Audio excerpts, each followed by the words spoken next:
আশা করি খুব ভালো আছেন। তো আজ আমি আপনাদের সাথে একটা আবার মিনি ব্লগ নিয়ে আসলাম।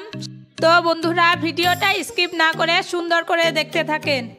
এই তো আমি এখানে চাউলগুলা লবণ দিয়ে অল্প পানি দিয়ে হাত দিয়ে মেখে নিয়েছি। তো সেগুলো আমি চুলায় বসিয়ে দিয়েছি কড়াই। তো সেখানে আমি চাউলগুলা দিয়ে দিয়েছি এবং এগুলো অল্প লাড়াচাড়া করার পরে সেগুলো আমার ভাজা হয়ে গেল। তো এখন আমি দিয়ে দিব আবার কড়াইতে মটর। তো আমাদের বাসায় অনেক মটর আনে, তো সেগুলো অনেক সময় সবজি রেঁধে খায় এবং সন্ধ্যাবেলা ভাবি যে এই শীতের দিনে চাউল ভেজে এবং মটর দিয়ে ভেজে গেলে অনেক সুস্বাদু লাগে। তো আমরা মাঝে মাঝে খেয়েই থাকি। তো বন্ধুরা আপনারাও খেয়ে দেখবেন, দেখেন দেখতেও যেরকম সুন্দর লাগে। তো গরম গরম ভেজে চা দিয়ে খেলে অনেক সুস্বাদু লাগে। তো আপনারা দেখতেই পাচ্ছেন অনেক সময় দোকান থেকে বস্তু এনে খেলে আর ভাল লাগে না। তো এই স্পেশাল বস্তুটা বানালাম। Bye bye.